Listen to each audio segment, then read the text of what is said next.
Abasilamu bakunda guhamya yuko ari bo bantu bari mu murongo wa nyawo, bavuga ko abantu bose batazabasilamu ahubwo bazarimbuka bazajya muri jihanamu. Ibyo wowe urabivuga urabisobanura uti? Kuko isomye muri surati Maryam, iki ni igice cya 19 cya Qur'ani, umurongo wa 71, ahubwo usanga ahubwo ari bo bazayijyamo ahubwo. Amateka y'Imana y'abasilamu rwose itandukanye n'Imana dusoma muri Bibiliya cyane. Ariherera barafite iminota 40 bati nayo tuguhema 20. Rwose ngira amahirwe nsanga n'uwo munsi ikiganiro bafite kirabaza ngo mbese Yesu na Muhammadi inzira y'ukuri nindi. Ibyo byose mu gitabo cyanjye byari birimo biri ku murongo neza. Mutangiye bampaye 20 nayikoresheje neza cyane. Ubona ko abantu bakangutse, ubona ko abasilamu bayobeho nturutse, ntibari banzi mu matangazo yabo sindi amafoto yanjye bafishije ahantu, ubona ko bagize ikibazo. Ari no ushe amimu yakirijwe nakubwiye. Barikanga. Ndagira ngo ubanze utubwire gato ko Imana y'abasilamu ayitandukaniye n'Imana y'abakristo. Ese abantu bari muri Islamu ibi bintu barabizi cyangwa ntabyo bazi? Barabizi cyane. Ukuvanga amajini barayemera tu. Baranayatunga. Nihe Imana y'abasilamu? Imana ya Qur'an. Abarabu ntabwo bari bazi Imana. Bari bafite ibigirwamana birenga 360. Ibyo bigirwamana 360 igikuru cyari kibikuriye kitwaga Allah. Uyu Allah yari afite izindi Imana eshatu z'ingore zitirwa ko ari abakobwa ba Allah, yitwa Lat, yitwa Uza, nitwa Manati. Uyu Allah bamusengeraga kwibera girabura ari Aswad. Iryo nubyo bagiye mu rwaruzo nikorwa utagatifu, gore nabaye umuyobozi w'ayo makipe yagiriye ibiganiro mpaka ko byubaka y'abakristo n'abayisilamu igihe kirekire. Byatangiye gukomera cyane kuva 2004 kugeza uyu munsi. Umusilamu katajya tsindwa. Mwabikoze gute kugira ngo? Barahari, hari nk'umudamu witwa Zura, hari n'abajya akora ibiganiro ku maradiyo, hari n'ikiganiro twagiye dukora, hari n'undi twashe Amim yakijwe mu bitana twakoreye Kimisagara, yakoraga muri embassy ya Egypt. Nsoma nyirangiza nkora na Samare kandi. Iyo bantu benshi bakunda kuvuga ngo umusilamu yafashe Qur'an akayigusomera akayirangiza. Ngo no gusoma idowa ngo hitupfa. Ibyo ni ukuri? Ese yaba ari terabwoba ubwo bashyiraho bivuga ngo umuntu ari gusomera ugahita upfa? Ni Qur'an 36 basoma amadua ukaba wagira ikibazo neza. Bibaho pe cyane. Na hakika katika sisi wamo wema na wengine katika sisi ni kinyume cha hayo. Tumekuwa njia mbalimbali. Ngo kuri muri twebwe abona amagina avuga harimo abeza no muri twebwe harimo ababi, ngo turatandukanye. Na tulijua kuwa hatuwezi kumshinda Mwenyezi Mungu katika inchi wala hatuwezi kumpokonya. Na tuliposikia uongofu tuliuamini. Twumvise iby'agakiza kari muri Qur'an twarabyizeye. Abagina bona abasilamu muri twebwe harimo ababaye abasilamu na wamo wengine waliokengeuka. Kandi muri twebwe hari abigometse. Isura 46 ya Qur'ani tubona Muhammad ayabwiriza yinjira muri Islam, abwiriza amajini cyane. Amajini yarabwirije abamasilamu. Urumva rero rwose twebwe tuyacyaha mu izina Yesu akagenda, abandi barabwiza ngo yinjire mu idini. Birakaze ibyo bintu. Iyo bagiye hariya n'ubundi mugenzi bakora yose hari no kurigeraho gakufishira yiganza karisoma uti labeka Allah, ndakwitabye Allah. Nibindi bibuye binini basenga kitwa Safa, kitwa Marwa, migenzo bakoraga kera. Mu gihe bitango ni gihe cya Jahiliya, nko kujya kuri iryo buye kuri Al-Kaaba, nko kujya gutera Satani amabuye, nko kujya Zamzam, nko kujya kurimbi rya Muhammad. None ikibazo gihari ubwo waba ushaka kwerekana ko se Imana y'abasilamu ari riyabuye? Nibihe bimenyetso uzi abasilamu bakoresha bigaragaza ko kuko Imana basenga atari Imana umuntu mw'ijuru n'isi? Ndatanga impamvu. Atari yo Mana yo muri Bibiliya. Imana ya Qur'ani buri musigiti wose ugomba kubureba kibura. Ubaga inka n'ihene n'inkoko agomba kwirebesha kibura. Iyo bashyinguye umuntu agomba kumurebesha kibura. Qur'ani iravuga ngo yohereza amajini guha imbaraga abakora ibibi. Niba ukora bibi agomba amajini ngo ukore byinshi. Atajyana n'utwumva akavuga tsura ntari hasebya. Nyamwe twanabisoma Qur'ani 19:43. Ibyo ni bimwe mu bimenyetso mu bihamya utweretse bigaragaza kuko Imana y'abasilamu itandukanye n'Imana y'abakristo. N'imikorere yabo biratandukanye. Imana ya Bibiliya n'Imana ya Qur'ani ziratandukanye. Omniscience izi byose, omnipotent ifite imbaraga zose, omnipresent iri ahantu hose.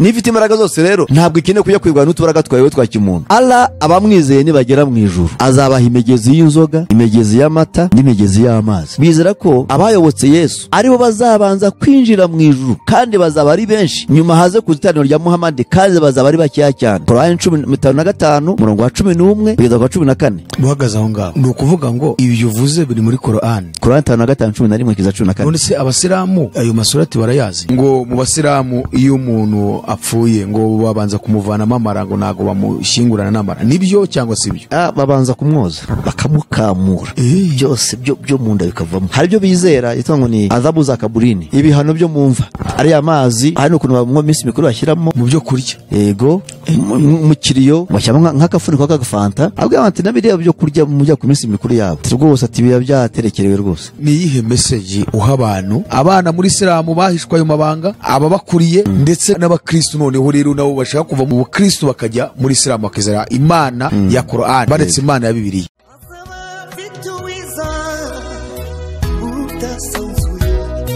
Azaba afite ingororano yo guhema buri wese guhana n'imirimo yakoreye hano ku isi.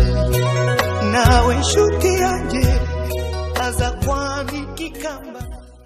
Reka twongere tugusuhuza kandi twifuriza amahoro y'Imana. Nshuti mukundwa ubana natwe kandi kuri ibiganiro bitambuka kuri Iron TV ishakiro ry'ubutumwa bwiza bw'ubwami bw'Imana. Turakwifuriza amahoro y'Imana, turakwifuriza wirwa muri byose kandi Imana ikomeze guhira imirimo y'amaboko yawe.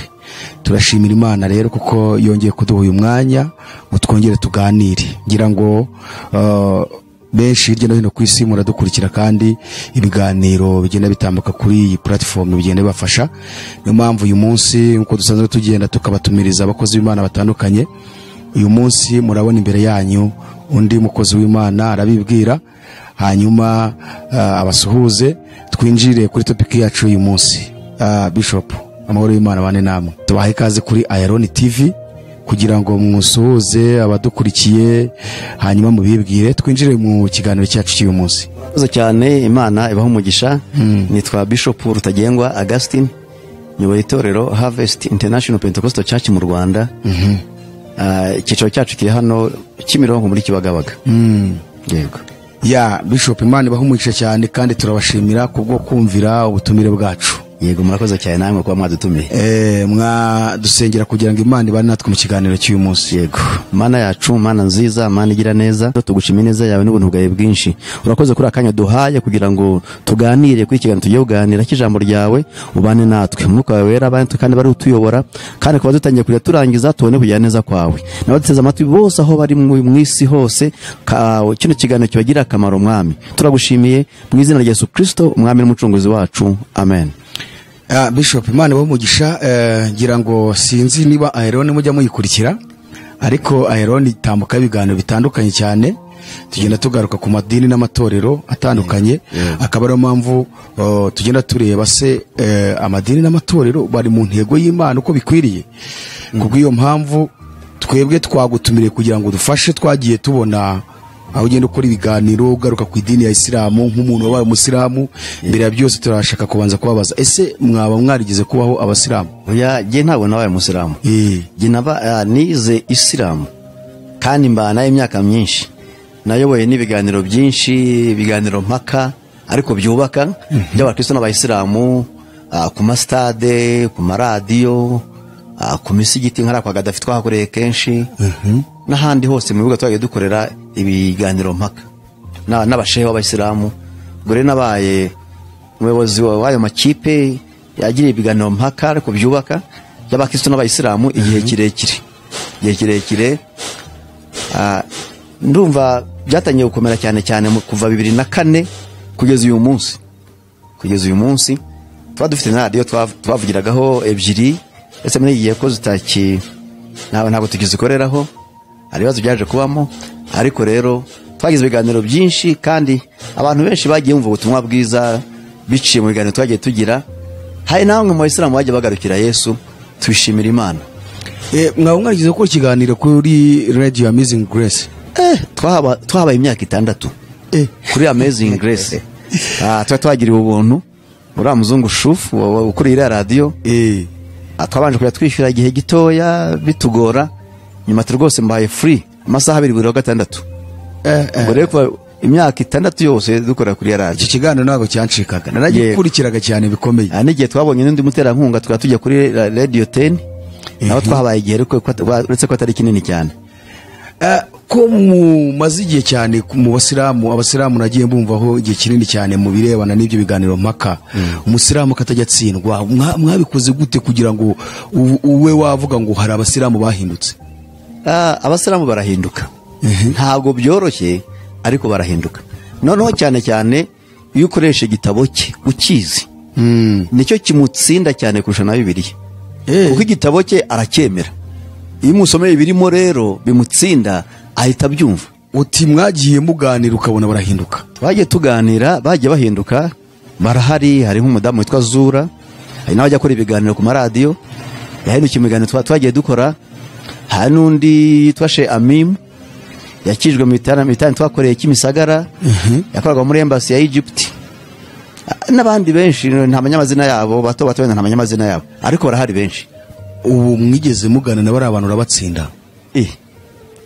Ntago kugira ngo ndatsinzwe, ariko iyo ubona abantu be baro bahinduka ubona ko batsinzwe n'ubundi. Kandi ni ikiganiro cyamutsinze ubireba cyane. Kunabonye basa nkaho bahanganye cyane, bashaka no kurwana. Yego niko baba bameze, ariko twebwe twabikoraga mu bintu bya twita mu Giswahili kistarabu. Twabanza kwicara, ntabwo ari ibiganiro byo kumwe nkura mu muhanda ngo muganire gusa. Twaricaraga nabo tukapanga igihe igiterane kizabera, iminsi kizamara, uyu munsi uyu n'uyu ninde uzabanza, azamara iminota ingahe, uzabaza ikibazo azakibaza mu minota ingahe, uzamusubiza azamusubiza mu minota ingahe. Ibyo rero byabaga ari ibintu biri kuri gahunda, tukabyandika tukanabisinyira, byabaga ari ibintu biteguye neza. Kuko izo mpaka twabaga tuzizi no gushaka kwiharira umwanya, dore ko kenshi aribo babiteguraga, ko bagafite n'inkunga zibitegura, ariko twarabyandikiranaga ku buryo nta kiri burengeho. Abantu benshi bakunda kugira ikibazo kubirebana n'ibiganiro mpaka hagati y'abakristo n'abayisilamu, cyane ugasanga abapaseri benshi barajya kuganira nabo, ariko ugasanga baratsinzwe kuko nta bintu bafite byo gusobanura, nta bumenyi ntabwo. Bigatuma rero abantu bakunda kugwa mu kantu, bakaba barati kuki bari abantu bajya kujimaka n'abayisilamu mu byo batazi, kugeza ubwo basuzuguza izina rya Yesu, bagatesha agaciro izina rya Yesu. None mwebwe mwabishobojwe gute kugira ngo mujye kugana n'abasilamu? Jewe cyambere mu ishuri rya Bibiliya twizeho dukeye, ndangije ishuri noneho njya gufata training ya Qur'an. Hari abashehe bakijwe Tanzania, niho navukiye, badutrainingaga kora amasemina batwigisha. Nyuma yaho ngura ibitabo byinshi bya Islamu birimo na Qur'ani, birimo na mahadisi. Noneho nkajya nsoma cyane. Qur'ani bwanyunyirangije gatatu, nsoma nyirangiza, nkora na Samare kandi. Urumva rero izo training no gusoma cyane no komeza kwiga nibyo bitari byamaze imyaka myinshi, twaje tunguka ubumenyi bwinshi cyane. Abasilamu bakunda guhamya yuko aribo bantu bari mu murongo wa nyawo, bavuga ko abantu bose batazabasilamu ahubwo bazarimba, bazajya muri jihannam. Ibyo wowe urabivuga uturabisobanura uti? Ibyo ntabwo ari ukuri. Ntabwo ari ukuri, sibo banyabo, sinabo bazajya mu ijuru bonyine, ahubwo ukurikiranye ahubwo wasanga jihannam bashobora kujyamo ari kuko isomye muri surati Maryam, iki ni igice cya 19 cya Qur'ani, umurongo wa 71, ahubwo usanga ahubwo aribo bazayijyamo, ahubwo usanga aribo bazayijyamo. Reka tubasoma bumve ko bavuga 19:71 ni surati Maryam, ni igice cyitiriwe Maria muri Qur'ani, Maria nyina wa Yesu. 19:71 aravuga ati, wala hakuna yeyote katika ninyi ila ni mwenye kuifikia hiyo jehanamu, ni wajibu wa Mola wako uliokwisha hukumiwa, ngo kae nta numwe muri mwe utazajya muri iyo gihonome, kandi ibyo n'iby'Imana yamaze kwanzura. Urumva rero kuvuga ngo abakristo nibo bazajya mu muriro, Qur'ani bwayo iravuga ko ubwo aribo bashobora kuzawujyamo. Uwo ninde wabivuze? Ni Muhammad? Ni Allah subhanahu wa ta'ala, Imana yawo nyine ibicishije mu kanwa k'intumwa Muhammad sallallahu alaihi wasallam. Kubera iki uvuze ngo Imana yawo? Yego, ndavuga Imana yabo kuko tugenzi ko Imana yaremye isi n'ijuru yitwa Yehova cyangwa Yahwe mu Giheburayo. Mu Kiswahili twita Bwana, cyangwa mu Cyongereza bakavuga Lord. Ariko ntaho bavuga Allah na hamwe, ntaho bavuga Allah na hamwe, kandi izina Yehova ntirihinduka mu ndimi zose. Ni Yehova cyangwa ni Yahwe ntibihinduka. Hari aho bagere kugenekeza mu Giswahili cyangwa mu zindi ndimi, mu Kinyarwanda bavuze Uwiteka. Urumva rero kuvuga ngo iyo mpamvu zangu Imana yabo nuko ariyo bemera, kandi urebye amateka yayo nayo sinzi niba turuza kuyageraho, nayo twaza kureba ugasanga itandukanye na Yehova tubona muri Bibiliya. Amateka y'Imana y'abasilamu rwose itandukanye n'Imana dusoma muri Bibiliya cyane, kandi bavuga yuko ahubwo nyine Imana yabo ariyo muremyi w'ijuru n'isi, ya Bibiliya atari Imana y'ukuri.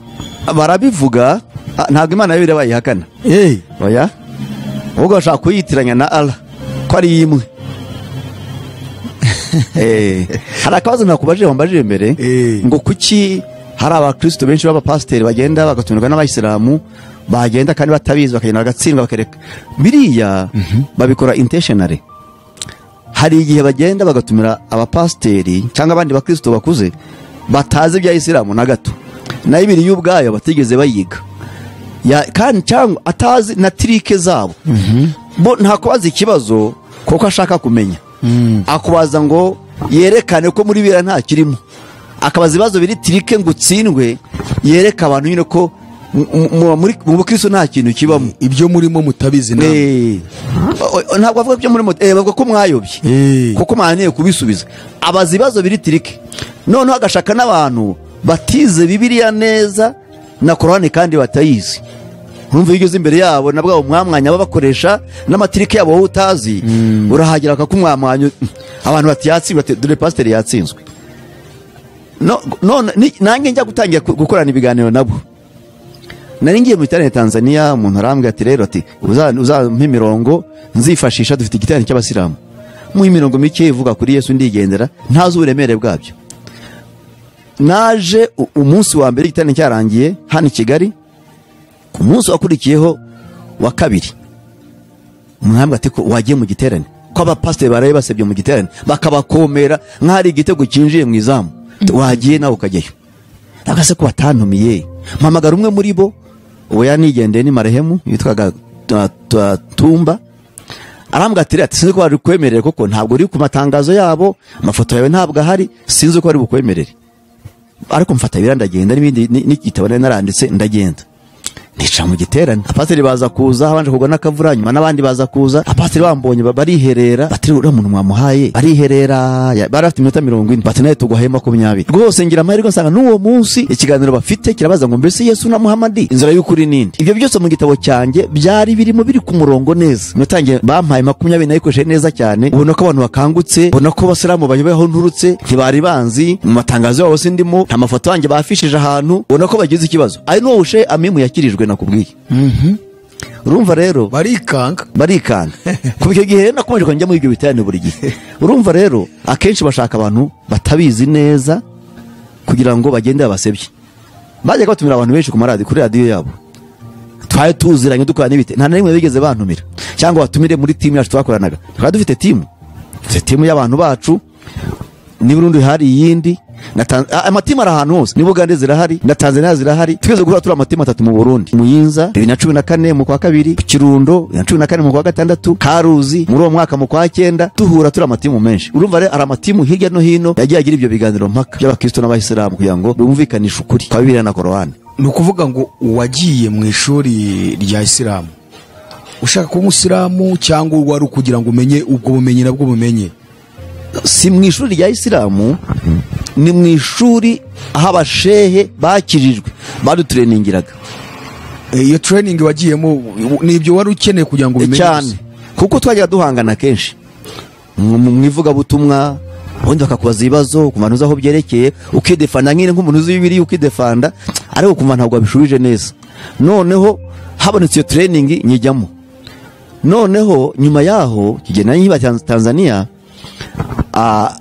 umuryango w'utureningaga witwa Life Challenge Africa ukorera Nairobi none bakajya baduha inyigisho bice mu iposta naho nta yenje mu Rwanda bajya batweza inyigisho biciye muri iposta.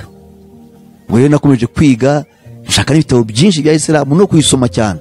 Qur'an urayisoma? Isingize mfite nyinshi je mfite nye Qur'ani abantu benshi bakunda kuvuga ngo umusilamu yafashe Qur'an akayigusomera akayirangiza ngo no gusoma idowa ngo hitupfa. Ibyo ni ukuri umuntu nawe maze kuvuga ngo umaze kuyisoma inshuro zingahe harya? Nyisomye 3 nyirangiza. Nta ngaruka wo byakugiraho ubwo ngubwo ni igitabo nk'ibindi byose. Qur'an nyirangije 3 Bibiliya ubundi wone soma ku nshuro ya 9 ngeze mu gitabo cya Ezekiel igice cya 2 nkunda gusoma cyane. Ese yabari terabwo ubwo bashyiraho bivuga ngo umuntu ari gusomera ugahita upfa? Ntago ari Korani yose nk'uko babivuga. Hari ibitabo bindi bitari hari surati Yasin 36 Korani cyangwa Al-Badur n'ibindi bitabo bindi bashobora kuba basoma ni Korani 36 basoma amadua ukaba wagira ikibazo neza bibaho pe cyane rwose, ariko bafite izindi mbaraga bakorana nazo, ntabwo ari ugusoma gusa. nk'uko umukristo w'ukuri atabura umwuka wera, ni nako umusilamu nyakuri atabura amagini rwose. Numvise ngo hari amagini meza n'amagini mabi, ngameza barayemera. Barayemera yose, barayemera ko habaho. Hari n'igitabo nk'uko isura 72 ya Korani yitiriwe amagini. Uyisomye rero iyo sura tijini, twayisoma niba dufite akanya karahari rwose. Isura 72 ya Korani, reka wumve uko iyo sura ivuga. 72 uhereye ku murongo wa 11 haravuga ngo, na hakika katika sisi wamo wema na wengine katika sisi ni kinyume cha hayo, tumekuwa njia mbalimbali. Ngo nukuri muri twebwe, abo na majina avuga, harimo abeza no muri twebwe harimo ababi, ngo turatandukanye. Na tulijua kuwa hatuwezi kumshinda Mwenyezi Mungu katika inchi, wala hatuwezi kumpokonya katika kwa kukimbia. Ngo tuziko tutanesha Imana haba mwisi, cyangwa tugiye icyo tuyambura twirukange. Na tuliposikia uongofu tuliuamini, twumvise iby'agakiza kari muri Korani twarabyizeye. Abageni nabo n'abasilamu, basi anayemwamini Mola wake hataogopa kupunjwa wala kuvikwa dhambi. Ngo kandi wemeye Imana ye rwose ntacyo azaba, nta nubwo ibyaha bizamujyaho.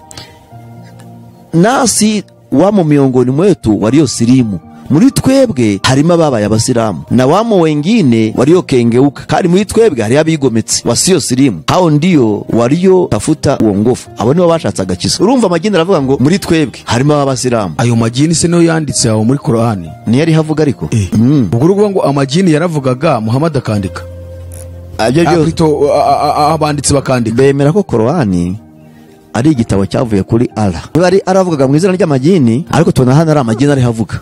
Ndetse isura 46 ya Korani tubona Muhammad ayabwiriza, yinjira muri Islam, abwiriza amagini cyane. Amagini yarabwirije aba masilamu. Urumva rero rwose twebwe tuyacyaha mu izina ry'Yesu akagenda, abandi barabwiza ngo yinjire mu idini. Birakaze ibyo bintu. Reka turebe 46 ku murongo 29 kugeza ku 30. Haravuga hati, nakumbukeni tulipokuletea kundi la majini kuja kwako kusikiliza Korani. Wani alabwira Muhammad ngo ibikorwa twakuzanaga ikipe ya majini ngo aze yumve Korani. Na walipo ihudhuria baje kuyumva, walisema kuambia, nyamazeni msikilize maneno ya Mwenyezi Mungu. Wanafunga mchike mve magambo y'Uwiteka. Na alipokwisha somwa walirudi kwa jamaa zao wakiwaonya. Bamaze kusomerwa magambo ya majini, amaze kusomerwa amagambo ya Korani, yagiye asanga yene yabo majini magenzi yabo bayaburira, wakisema na majini yavuze ubutumwa bwa Korani, wakasema, enyi watu wetu, mwemwe bantu bacu. Majini abwira yandi, hakika tumesikia kitabu kilichoteremshwa baada ya Musa, ngo nuko twumvise igitabo cyamanutse nyuma ya Mose, kinachosadikisha yaliyokuwa kabla yake, kivuga ibyabayeho mbere ye, na kinachoongoa katika haki na katika njia iliyonyoka, kandi kiyobora abantu mukuri no mu nzira igororotse. Amajini abwiriza amajini magenzi yayo. Bishop, utumye ishaka ko twinjira ku kantu waruvuze mu kanya kavuga ngo uratubwira Imana y'abasilamu. Ndagira ngo ubanze utubwire gato ku Imana y'abasilamu ahitandukaniye n'Imana y'abakristo, kugira ngo kuko ndumiwe niba amajini, Imana ivugana n'amajini, amajini anakajya mu kubwiriza ngenzi yayo ubwo butumwa bwa Korani, abasilamu akaba bemera amajini. Iki kintu ese abantu bari muri Islamu ibi bintu barabizi cyangwa ntabyo bazi? Barabizi cyane. Kuvanga amajini barayemera tu, baranayatunga. Si bose, nta bato batabizi, ariko barayatunga rwose. Nihe Imana y'abasilamu, Imana ya Korani? Ugiye mu mateka, Abarabu, ubundi Islamu yavuye mu Barabu. Islamu yatangijwe n'intumwa Muhammad mu mwaka 622, umwaka bita Hijira, nibwo ku mugaragaro ya Islamu yatangiye. Ubwo tubara umwaka 2022 boro barabara mu 1440 bahereye uwo n'umwaka wa Islam, bahereye igihe Islam yatangiriye. Ubundi abarabu ntabwo bari bazi Imana, bari bafite ibigirwamana birenga 360. Ibyo bigirwamana birenga 360 igikuru cyari kibikuriye kitwaga Allah. Uyu Allah yari afite abakobwa batatu basengwa bibigirwamana, izindi mana eshatu z'ingore zitirwa ko ari abakobwa ba Allah, yitwa Lat, yitwa Uza, nitwa Manati. Uyu Allah bamusengeraga ku ibuye ryirabura ari Aswad. Iryo n'ubyo bagiye mu rwaruziniko rw'abatagatifu bajya kuri iryo buye. Niyo mpamvu iriya nzu ari umukara nayo se. Hari akantu k'umukara. Kandi harimo iryo buye ryirabura aho basengera Allah. Iyo bagiye hariya n'ubundi uragenda mugenzi bakora yose, hari no kurigeraho ugakwishyira yiganza karisoma uti labeka Allah, ndakwitabye Allah. Urumva kuva yari kuri ibigirwamana birenga 360 by'abayisilamu, ifite abakobwa batatu bibigirwamana basengwa bitirwa abakobwa ba Allah, abo nyine nkubwiye Lat, Uza na Manati, n'ibindi bigirwamana byinshi, n'ibindi bibuye binini basenga kitwa Safa, kitwa Marwa n'ibindi. N'imigenzo bakoraga kera mu gihe bitangwa n'igihe cya Jahiliya, igihe cyo bataramenya ngo batarayoboka Islam. N'uyu myinshi iracyakorwa, nko kujya kuri iryo buye kuri Al-Kaaba, nko kujya gutera Satani amabuye, nko kujya gutera Satani amabuye, nko kujya Zamzam, nko kujya kuri imbere rya Muhammad. Ibyo ni ibintu byariho kuva kera. Narinzi ko hariya bakunda kujya Maka, ahubwo ariho ikarakaza ariho Muhammad ashyinguye. Oya, Muhammad ashyinguye Madina. Madina niho bahita ngo ni mji wa mtume, ngo ni umujyi w'intumwa.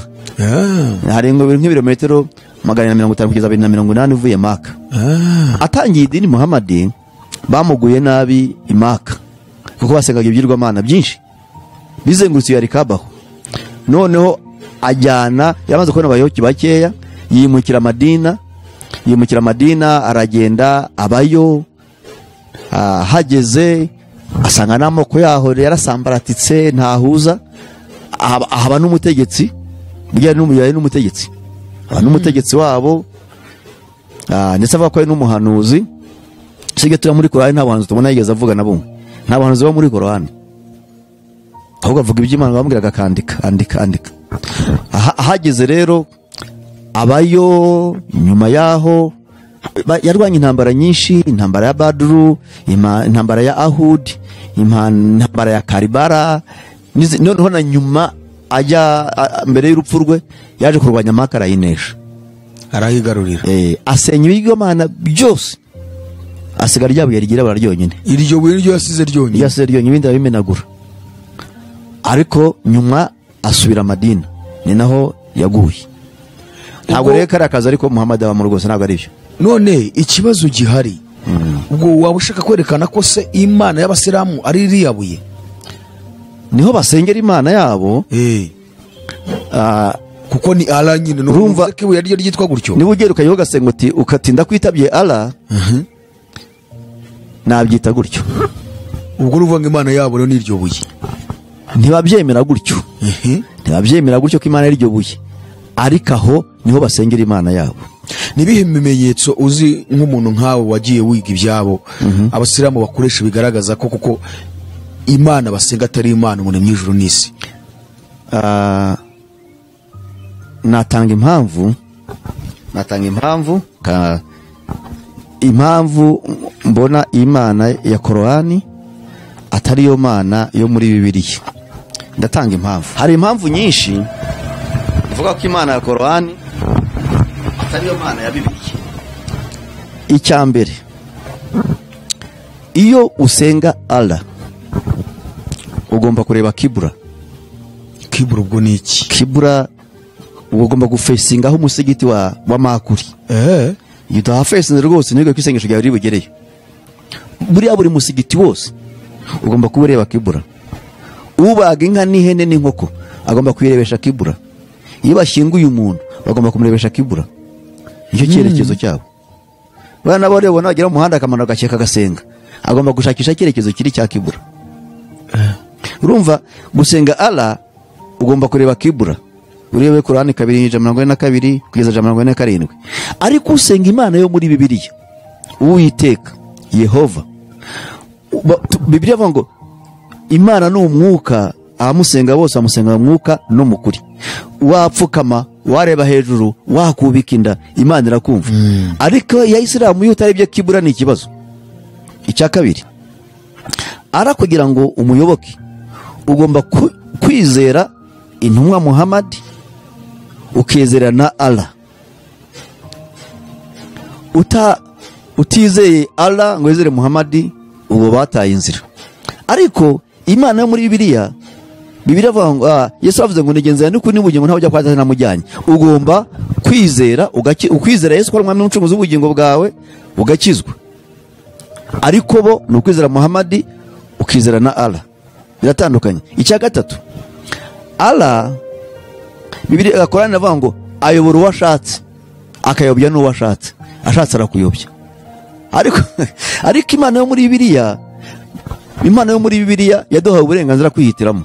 Iravuga ngo kuko Imana yakunze abari mu isi cyane, yatanze umwana wawe w'ikinege kugira ngo umwizera wese atarimbuka, ahubwo ahabwe ubugingo bwora. Umwizera wese, ushatse wamwizera nturimbuke, utamwizera ukazirimbukira. Ariko indi rero akuyobora aho ashatse, kukuyobya cyangwa kukuyobora. Nta mahitamo. Nta mahitamo ye. Aho ndaguha n'umurongo wabyumva wenda avuga ati wenda ibyo avuga ni ukuri. Korani 13:27 na 16:93 n'igice cya 7:58. Aha, ikindi ibyo aho navuze muri Bibiliya aho harazwi ni Yohana 3:13 kugeza 21. Ikindi cya kane, Allah Bibiliya avuga ngo, Korani iravuga ngo yohereza amajini guha imbaraga abakora ibibi.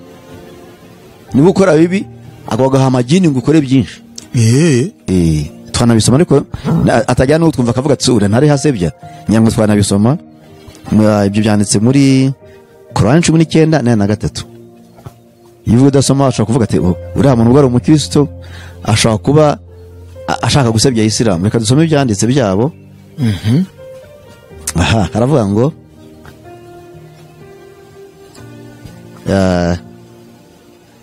sorry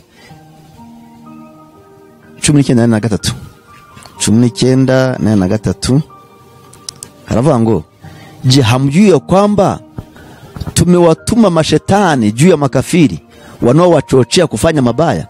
Ntimuzi ko twohereza amajini kwa kafiri ngo watume bakora ibibi byinshi.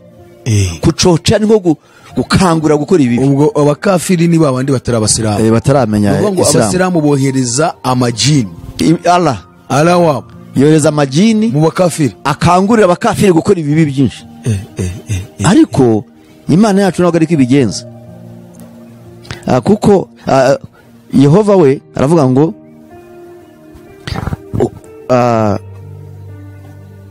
ashaka abantu bose bihana. Yisomye muri Baroma igice cya 2:4, simo rwandiko rwa mbere rwa Petero rwa 2 igice cya 3:9. Aravuga ngo Imana ntabwo yatinze gusoza isezerano ryayo, ahubwo irindire ko nabandi bihana, abo ataramenya Imana ko nabo bihana.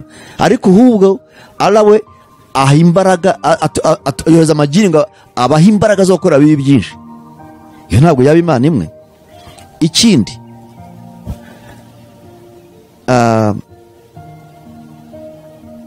Allah yemera ko abamwizera bihorera. Niba umuntu akugiriye nabi nawe wihorera. Gukoreye icyo yagukoreye. Korani 16:26. Ariko Bibiliya iravuga ngo mukunda abanzi banyu, musabira ababarenganya. Oya ni Matayo 5:43. Ntabwo rero Imana ivuga ngo mwihorere, nivuga ngo mukunda abanzi banyu ari Imana imwe. Ikindi hari impamvu nyinshi ziko nasoma zose. Arabamwizera baranamurwanirira. Inkundura no kwica. Barica cyane. Ndaguha imirongo. Abamwizera baramurwanirira. Korani 2:90 kugeza 191. Korani 2:244. Korani ni byinshi. 8:74 kugeza 75 n'indi mirongo myinshi. ibyo ni bimwe mu bimenyetso mu bihamya utweretse bigaragaza kuko imana y'abasilamu itandukanye n'imana y'abakristo, n'imikorere yabo cyangwa se imana ya bibiliya n'imana ya korani ziratandukanye, n'imikorere iratandukanye. Hari impamvu nyinshi cyane nagenda mvuga. Aha, imana yacu yo irishoboye, ntabwo ikenera abayirwanirira. Iyo tureba mu gitabo cya Abacamanza 6:3-2 ndibuka ubwo abantu babwiraga se wa Gideon ngo namusore bamwice ngo yishe imana yabo Dagoni, yavuze ati imana niba ari imana mwirekira mwiyicira, mwirwanirira imana, kandi ushaka kurwanira imana ahubwo nawe yicwe, kuko imana irishoboye, ntabwo yirwanirira, ntabwo bayirwanirira. Ni imana ifite imbaraga zose. Iyo tureba mu magambo ya teologiya baravuga ngo imana ni omniscience, izi byose, omnipotent, ifite imbaraga zose, omnipresent, iri ahantu hose. N'ifite imbaraga zose rero ntabwo ikeneye kujya kwirwana n'utubaraga twawe twa kimuntu. Hari byinshi navuga kuri iyo ngingo, sinzi ko umwanya uhagije, ariko hari okay, reka dukomeze ni mwanya uhari, dusigaje iminota 30 rwose. Aha, Allah abamwizeye nibagera mu ijuru azabaha imigezi y'inzoga, imigezi y'amata n'imigezi y'amazi, akayoga bazakanywa mu ijuru. Nuko mu ijuru nabo bazanywa akayoga. Bazanywa bazaba umugezi w'inzoga. No umugezi. Umugezi kabisa kajyamo kavoma kanywa. Urumva? Reka ntange imirongo. Reka ntange imirongo n'abatumva bakurikiranye bumve imirongo. Korani 47 umurongo wa 15. Ko ni imigezi ntabwo ari burarirwa. Ntabwo ari twatundi bazana mu gakaziye. Ni imigezi. 7:15 aravuga ngo mfano wa pepo walioahidiwa watawa wacha Mungu itakuwa hivi ngo urugero rwa paradizo cyangwa ngobyi bazahabwa abumvira Imana ngiyi. Imo mito ya maji yasiyovunda, harimo imigezi y'amazi itagaga, na mito ya maziwa isiyoharibika ladha yake, n'imigezi y'amata itajya yangirika uburyohe bwayo butajya buhinduka, na mito ya urevi yenye ladha kwa wanywao, n'imigezi y'ibisindisha iryohera ababinywa, na mito ya asari iliyosafishwa, n'imigezi y'ubuki butunganyijwe.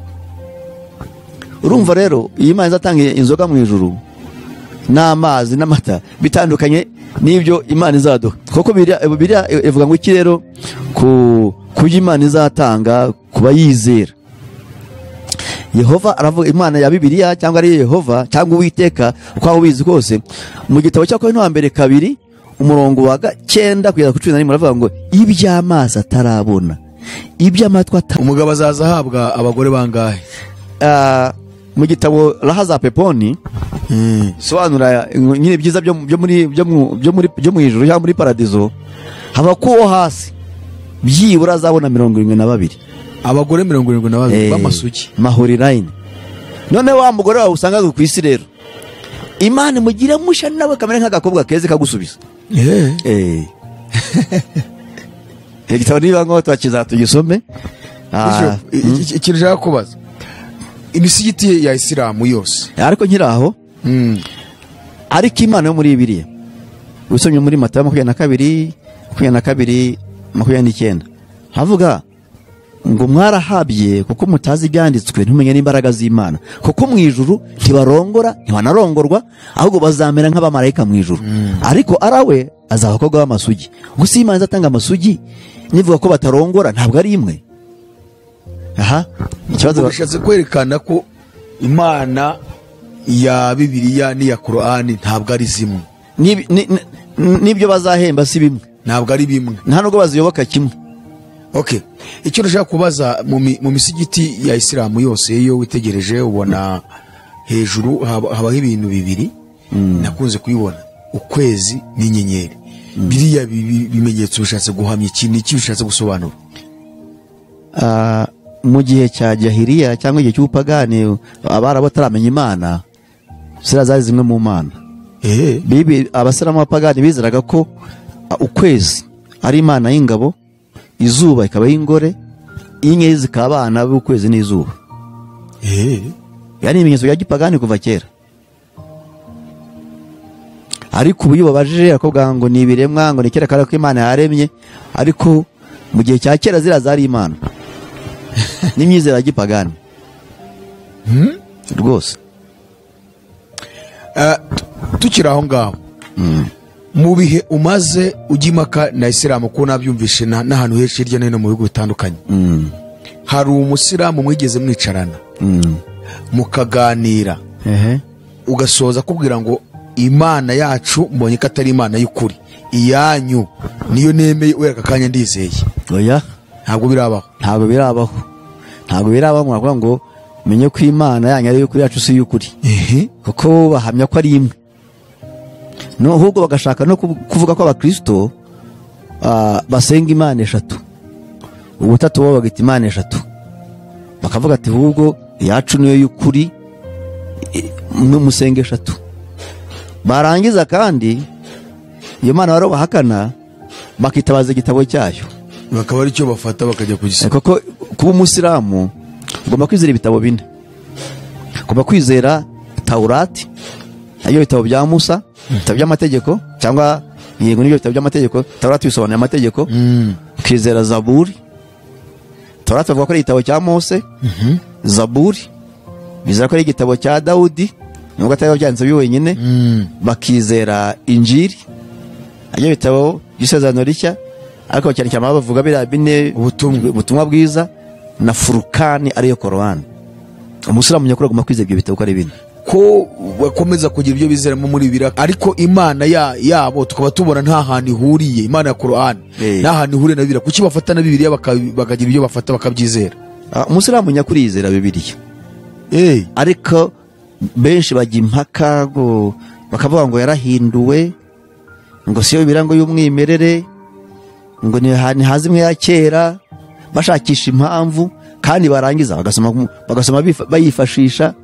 Urebye ntaho bayikwepera Bibiliya, kuko iyo bavuga niba bizera abahanuzi bo muri Bibiliya, ubundi abasama bizera abahanuzi 144 na 24, nubwo utayabaza ngo babikwereke aho biri, ariko abantu zose muri Bibiliya barabemera. Urumva rero Korani ntiyaba yuzuye hatari Bibiliya, ashwi ntibibaho. Kuko ibiri muri Bibiliya byo usanga yaragiye avuga muri Korani. Nawe rero yayikwepera umusilamu nyakuri. None se ikibazo gihari, warutubwiye uti ngewe hari abasilamu bamaze guhinduka.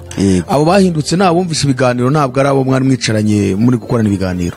Ntawe nzi twicaye ngo bahindutse, kuko bari nabo bahisemo nyine baza kujya impaka, ariko benshi mu bagendaga batwumva bagiye bahinduka. Nagwaye nk'urugero Shamim, nagwaye urugero Zura yari umwigisha w'abadamu muri Islamu.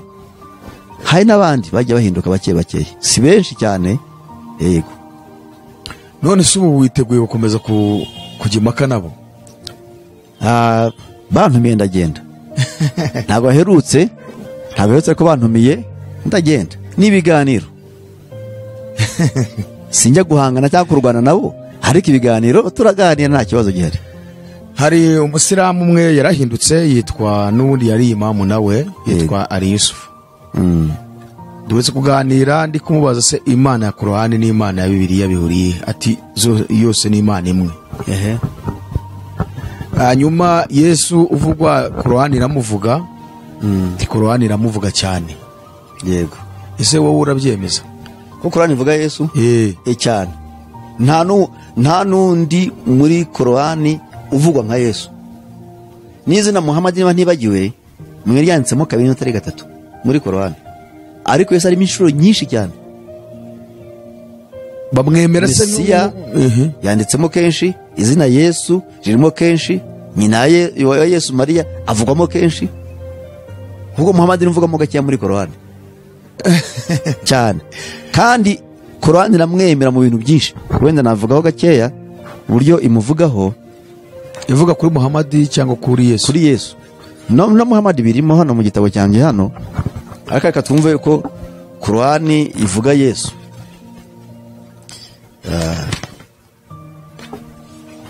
Reka turebe Yesu muri Korani. Yesu muri Korani, icyambere Korani ivuga ko Yesu yabyawe n'umwari udafite inenge utunganye. Korani 19:20, iyo ni surati Mariyamu, n'ubundi ni igice cyitiriwe nyina wa Yesu. Icya kabiri, Korani ikemera ko Yesu nta cyaha yagiraga, yari umutagatifu. Korani 19:19. Korani ikavuga ko Yesu ari igitangaza n'imbaraga z'Imana ku batuye isi yose. Korani 19:21. Cya kane akavuga ko Yesu ari ubuntu bw'Imana n'igitangaza cy'Imana ku batuye isi yose. Korani 21:91. Korani ikavuga ko icya gatanu ko Yesu ari Mesiya. Korani 4:171. Ikemera ko Yesu ari ijambo ry'Imana. Korani 4:171 nanone. Cya karindwi, Yesu ni umwuka uvuye ku Mana. Kuri uwo murongo n'ubundi Korani 4:171. Korani ikavuga yuko igice cya munani Yesu afite icyubahiro cyose mu isi no mu ijuru. Korani 3:45. Kini gice cyitiriwe Imurani bavuga ko yari se wa Mariya. Ikindi bavuga ko Yesu yaremye inyoni, ntabwo bavuga ibindi bintu. Inyoni agakora ibitangaza byinshi, agakiza abarwayi, agakiza ababembe, kazura abapfuye n'ibindi byinshi. Korani 5:110. Aha ikindi bizera ko abayobotse Yesu aribo bazabanza kwinjira mu ijuru, kandi bazaba ari benshi. Nyuma haze ku iteraniro rya Muhammad, kandi bazaba ari bakeya cyane. Korani 15:11 kugeza ku 14. Buhagaze aho ngaho, ni ukuvuga ngo ibyo uvuze biri muri Korani. Korani 5:11 kugeza 14. None se abasilamu ayo masurati barayazi? Hari ibyo twasomaga mu giterane b'abasilamu bo hasi, ngo ibyo bintu ngo byanditse bakaza kutoza amasomo ahubwo ibyo biba muri Korani isingibitse. Ikibazo igihugu ngize ikibazo nanjye. Abasilamu bahangana ku idini yabo bikomeye, bakerekana ko nabo bari mu murongo. None Korani itanga umucyo wose kuri Yesu rwose. Kuki Yesu batamwumva? Ndagira ngo dusobanurire Yesu. Ubundi abasilamu bavuga bati, bamuhamya bati, baramwumva. Icyo batemera, ntibemera ko ari umwana w'Imana. Icyo kandi muri Korani tubonye ko yitwa ijambo ry'Imana. Ariko ntibemera ko ari umwana w'Imana, ntibemera agakiza, ko atanga agakiza, ntibemera ko yapfuye ku musaraba. Uretse ko n'ibice bindi bigaragaza urupfu rwe. None se niba Korani igaragaje neza ko abakurikiye Yesu aribo bazabanza kwinjira mu ijuru, kandi bazaba ari benshi cyane, ariko abakurikiye Muhammad na Korani ye akaba aribo bazakurikiraho nyuma, kandi bakaba ari abantu bake cyane. Umusilamu ibi bintu yarabisomye, arabizi muri Korani ko birimo. Bano basilamu rero nayo ntararangiza kutaza gusubira inyuma. Bano basilamu basanzwe bigishwa ibintu bike cyane bigishwa ibintu by'amasengesho, kujya kwinjira bagutoza shahada, kwinjira Islam nkuko twihanisha abantu bajya kwinjira kwemera Kristo. Bamara gutoza shahada bakagisha ibintu by'amasengesho. Ku munsi basenga 5, amasengesho ya rufajiri amwe mu gitondo mu rukerera ni raka zingahe, irimo ibice bingahe, aya dhuhuri arimo ibice bingahe, aya arasiri arimo ibice bingahe, aya magaribi arimo raka zingahe, aya isha amwe ya saa moya n'iminota ingahe, harimo raka zingahe. Nuko babigenza, nuko bakaraba. Bundi bano basilamu batoya bigishwa cyane zira nguzo eshanu, zira nkingi eshanu za Islam. Ya mbere shahada, la ilaha illallah Muhammad rasulullah, kwemera ko Muhammad ni ko ari intumwa y'Imana, kwemera na Allah. Bakakwigisha salati by'amasengesho, bakakwigisha zaka, ibintu byo gutanga amaturo, bakakwigisha saumu, ibintu byo gufunga Ramazani n'imigenzo yabyo nuko bigenda, bakakwigisha hijja, byo kujya mu zindiko rutagatifu. Ababo hasi utwo duto twababazi n'imigenzo yabo n'amasengesho n'amagambo makeya ya Cyarabu, kuko basenga mu Cyarabu makeya, n'utwo baba bazi duke nta byinshi baba bazi. Cyakabariya abashehe ba mwarimu ngo nyine ni Cyarabu, ni mwarimu nyine bari abarimu babo, aba imam impamvu niba ari abayoboye imisigiti abo baba bize benshi, uretse ko hari n'abandi usanga ubumenyi ari bukeya. kubera iki batizera Yesu kandi numva Qur'ani? Yesu baramwizera cyane, ariko ntibizera ko yapfuye ku musaraba, ntibizera agakiza ke, ntibizera ko ari umwana w'Imana. Ibyo se ryo bifite imbaraga mu kumwizera. Uvanyemo ibyo nyine ubukristo bubushenye. Bemera ko yazutse? Hari umurongo umwe ubyerekana. Reka sinzi barakomeza. Korowani ivuga ko Yesu yerekanye imbaraga z'Imana. Korowani 2:8-7. Korowani kavuga yuko Yesu yakije abarwayi, azura abapfuye, ibirema biragenda n'ibindi bitangaza byinshi. Korowani 5:10. Ahandi akavuga ko Yesu niwe kimenyetso cy'imperuka kwitwegereje, ni nawe nzira igororotse, Satani ntazabuze kumwizera kuko Satani ari umwanzi wanyu weruye byeruye. Korowani 3, ni surati Zukurufu, umurongo wa 31-62. Korowani kavuga ko Yesu ni ikimenyetso cy'imbaraga z'Imana. Korowani 23:50. Ahandi Korowani kavuga ngo Yesu ni umwami ni n'umuhanuzi. Korowani 3:39. Ni umwami ni n'umuhanuzi. Yesu ni Bwana na ni nabii. Ahandi akavuga ngo nta na rimwe Yesu azaba umunyantege nke. Korowani 4:72. Ahandi akavuga ko Yesu aravuga ngo amahoro abonekera muri Yesu igihe yavukiye, igihe yapfaga, n'igihe yongeye kuba muzima ariko kuzuka. Korowani bivuga. Reka tubasome. Korowani 19:3-3-4. Abasilamu bafite ibibazo kweli. Aravuga ngo bafite ibibazo pe. Iyo ni Yesu avuga ngo na amani iko juu yangu siku niliyozaliwa, siku nitakayokufa na siku nitakayofufuriwa kuwa hai. Huyo ndiye Isa bin Maryam. Hii ndiyo kauli ya haki wanaoifanyia shaka. Ngo aravuze ngo amahoro ari kuri ye kuva gihe navukaga, n'igihe napfaga, n'igihe nzojya kubera muzima. Nguyu niwe Yesu mwene Mariya w'abantu bashidikanyaho. Nanone ukomeje gusoma umva ko amahoro abonekera muri ye, binabivuze. Ahandi havuga ngo abayobotse Yesu Imana yabahaye umutima w'imbabazi n'ubwitonzi. Korowani 5:26-27. None se tukiri aho ngaho hari aho ivuga ko abayobotse Muhammad nabibyo Imana yabibahaye? Yo ndi bukwereka hariya ibya Muhammad, turugire kuri Muhammad niba ushaka. Hano haravuga Yesu yari afite umwuka wera. Korowani 2:53. Ahandi ngo Yesu yarazamuwe ari mu ijuru, igice cya 4 cya Korowani 158. Ahandi akavuga ngo abizeye Yesu Imana yabashyize hejuru y'abatamwizera kuzagera ku munsi w'imperuka, aribo bari hejuru. Bazahora bari hejuru kugeza ku munsi w'imperuka, niwe bazahora hejuru. 3:55. Urumva rero Korowani imuvuga neza cyane, nta n'igitabo kivuga neza nka Korowani uretse Bibiliya. Ni ukuvuga ibyo bizwi n'abayimamu n'abashe nibo bazi ibyo bintu. Babasoma babibigishije bahita bavamo, bahita babacika. None bose bakumva Yesu mutaka gutya, Muhammad mugaya ukabura kumuyoboka. Urebye ibyo Muhammad muvugaho n'ibyo Yesu muvugaho biratandukanye kure cyane.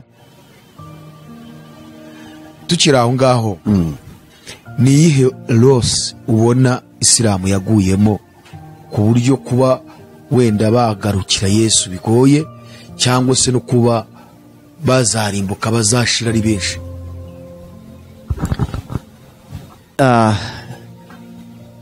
Loss mbona bafite mu gitabo cy'ibyakozwe n'umwa 4:12 Fama ngo nta dini zina twahawe gukizwamo riri munsi y'ijuru uretse izina rya Yesu.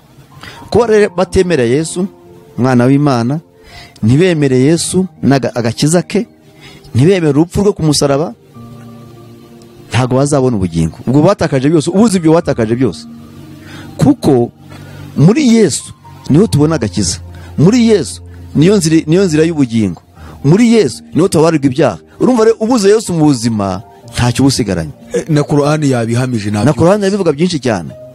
Urumva rero ko batizera Yesu ko ari umwana w'Imana, ngo bizere agakiza ke, bizere ijambo rye, bizere urupfu rwe, kuko urupfu rwe nirwo rwatuvanye mu byaha. Ntago navuga ngo bano bantu iyo ni rosi nini cyane bagize ko batizera Yesu. Kuko utizera Yesu ni ibyago nk'ibindi byose. Ikindi kibazo ushaka twaga tugira indirimbo twaririmbaga Tanzania ngo ajari sio lazima kugongana na gari, hata kumukosa Yesu ni ajari kubwa. Ngo impanuka si ukugongwa n'imodoka gusa cyangwa izindi mpanuka tumenyere, ngo no kutamenya Yesu ni impanuka ikomeye cyane. Ikintu rosi nini bagize ni ukutumanya Yesu n'umurimo wamuzanye ku isi. Ubona se hari umutima uhari wo kugaruka cyangwa ya magini yabo niyo yabafata ntabari kure? Nk'umuntu nkawe umaranye nabigihe ugenda ujya impaka nabo, ubabona ute? Ubona bafite intego yo kuba bagaruka ari benshi cyangwa magini yarabafasha? Kera kugira ubuntu n'Imana nkawo umva ubutumwa kuri radio, umva ubutumwa nko mu cyane nk'ibagahinduka uwo byibura. Naho ubundi ukurikiye inyigisho bigishwa kugaruka kwabo ntabwo byoroshye. Umusiramu yagiye kwica itungo, hari ku buryo ubona hari amagambo arimo kuvuga biriya bivuga ikitse ni byiza cyangwa ni bibi? Hari ibintu baba batura bibi kuri iriya tungo? Ntabyo batura bindi bibi, ahubwo buri tungo ryose bagiye kwica barisomera idua. Dua ni isengesho. Kandi bakarebesha kibura. Yagiye kubaga inka cyangwa itungo ryo ryose, arebesha kibura, akarikinja, akavuga ati bismillah, nkuwaze mu izina rya Allah cyangwa mbikoze mu izina rya Allah. Niyo kugiye kurya kandi iryo sengesho rye bismillah nta kindi. Urumva rero buri kintu cyose mu izina rya Allah, mbikoze mu izina rya Allah. Ariko biratagaje kweli. Hari inkuru ngenda numva n'abantu ngo mu basiramu iyo umuntu apfuye ngo babanza kumuvanamo amara, ngo nago bamushyingurana n'amara. Nibyo cyangwa sibyo? Babanza kumwoza, bamuvanamo amara, ushyiramo amazi bakamukamura, byose byo mu nda bikavamo. Amaraso nzi kwavamo bira byose aba yari umwanda wose uri mu mara wose, byose bivamo. Kuko hari byo bizera yitwa ngo ni adhabu za kaburini, ibihano byo mumva. Biza ko upfuye utogejwe ngo ube ufite usafi, ko marayika w'urupfu witwa Israeli akumerera nabi, kukunogoramo amaso, akakuvanamo imitsi, akakuniga kandi waranapfuye. Bo bizera ko rwose bikugeraho. Uwo ni marayika w'urupfu. Aho ugiye mbega guhura n'ibindi bibazo, aho ugiye ugira ibibazo, ubwo rero bagomba kukubanza gukorera amasuku kugira ngo utaza guhura na adhabu za kaburini. Akomande igihe ubwo mba numva ibyo bintu. Ubwo rero rwose gusuka amazi ashyushye bagakanda byose akamaramo. Ese biriya hari n'ibindi bantu bajya bavuga uretse ko ntabyizera cyangwa ko ntabihamya, ko akenshi ubwo nariya amazi agurishwa. Nibyo nagiye kukubaza ahubwo kuko nabyumviseho nanjye ndabyumva gusa ngo abahenzi cyane barayakoresha. Ntabyo nabihamya kandi koko nta naho byanditse, ariko mu gukoresha imbaraga z'umwijima biranashoboka, ariko ntaho ndabisobanura naho byanditse. Ako ariya mazi bashobora kujya kuba hari ukuntu mu minsi mikuru bashyiramo mu byo kurya. Yego, mu kiriyo si twinshi wabimbwiye nanjye ngo ashyiramo nk'akafuniko k'agafanta gashyiramo mu biryo. Sinzi ukuri kwabyo, ntabwo nabihamya, nambeshye ngiye kubihamya. Nanjye nagiye mbyumva, nabyumvise nanjye ariko sinabihamya.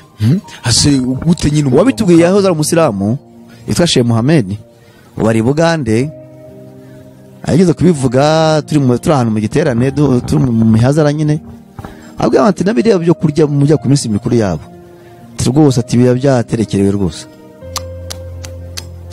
Avuga ati kandi avuga ko na sekuru yavuye Zanzibar Pemba ko ari watangije idini mu Rwanda. kandi kuko iki kiwe kimeze nk'ikijya gusa n'abarabu. Ati rero rwose ati mubyitondere ibyo bintu, sinabihamya ntaho ndabisoma. ni ikihe kibazo wahuye nacyo muri icyo gihe cyose wamaze cyangwa umaze ugenda uhura nabo muganira hagati yawe nabo, mwagiye mukorera mugasoza neza, nta kintu kihe kibaho? Nge nta kibazo ndagirana nabo kuko twabaga twabishyize kuri gahunda yemeze neza, ariko gushwana kwabagaho, gushwana muri byo twavuze ntibabyubahirize. Nk'igihe kimwe twakoze igiterane kuri tapi rouge, turumvikana ngo umunsi wa mbere nibo bazabwiriza, umunsi wa kabiri tubwirize tunihanishe, umunsi wa gatatu nabo babwirize banihanishe bashyira abantu muri Isilamu. Bari kubwiriza kwa gatanu nibwo bari kwihanisha, ni ku cyumweru. Noneho kuwa gatandatu turabwiza kabisa, turangije turihanisha.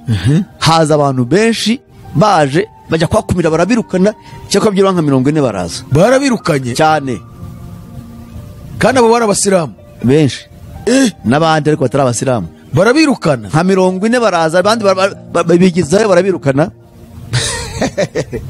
Bukeye bo bihanishe babura abantu, habonetse bake nk'18 gutyo, birabababaza. Noneho n'ikindi gihe bakanga ko twihanisha, noneho ikindi bakanga gushyira ibiterane ahantu hari neutral ku bibuga, bakajyana ku misigiti. Urumva mu misigiti kugira ngo uvuge ngo ugiye kwihana bari aho bose abayobozi bawe, ntibibaho, ntabwo byoroshye. bahise babivamo kubishyira mu ahandi hantu, cyangwa ubundi bagashaka kwihanisha bonyine, twe ngo twe kwihanisha. Kubera iki? Hagati niba ari ibyo rero nimukaduhamagare.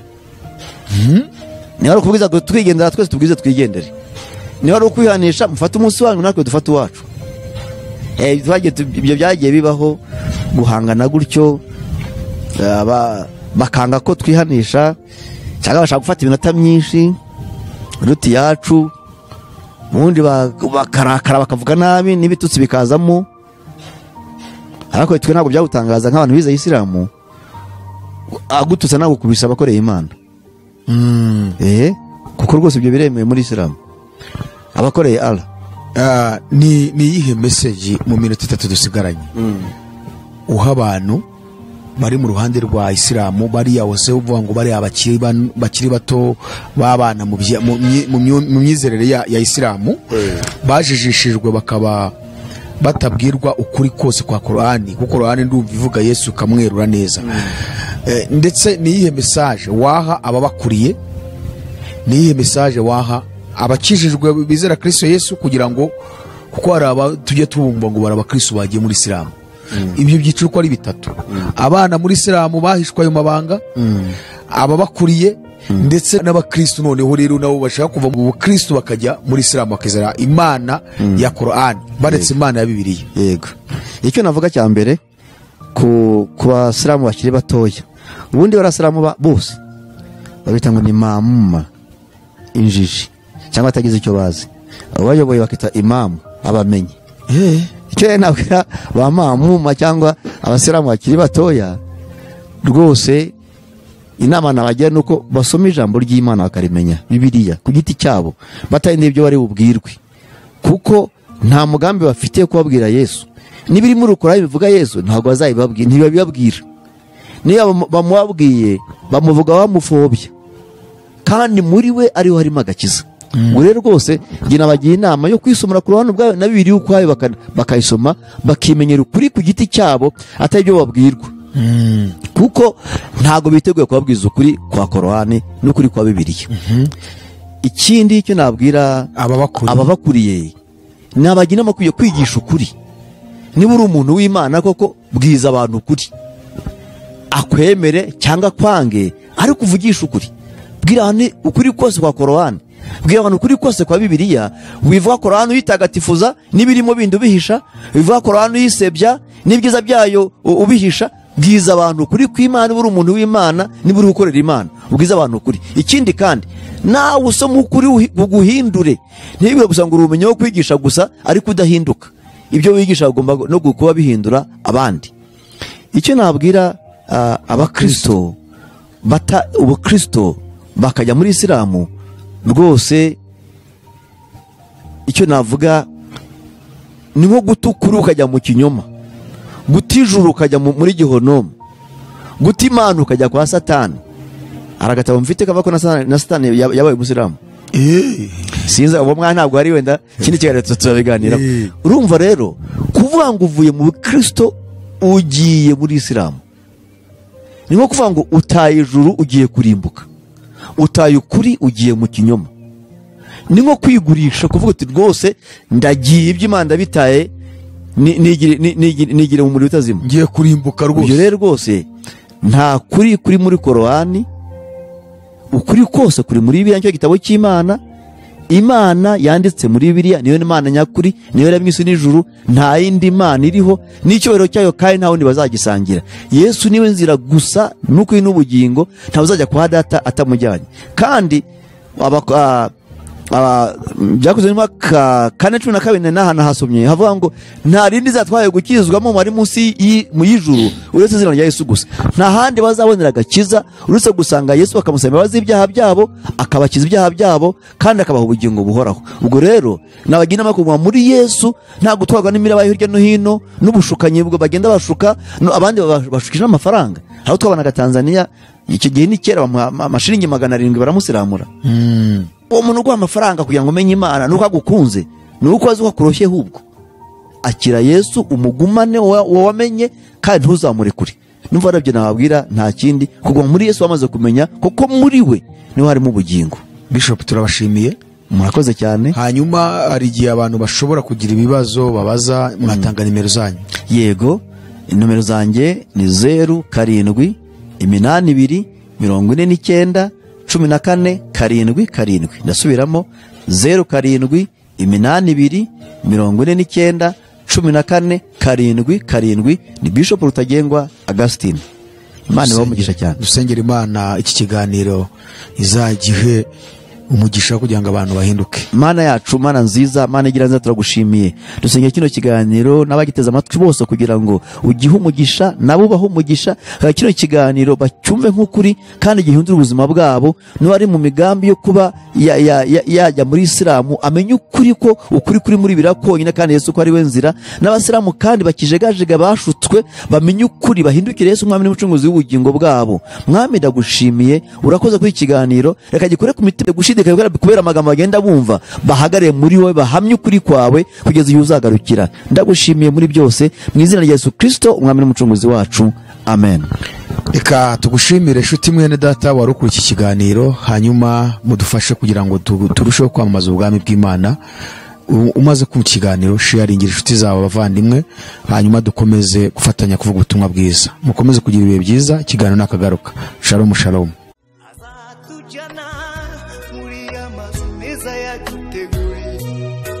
Nitugerayo tuzahora turiri zawa kumwe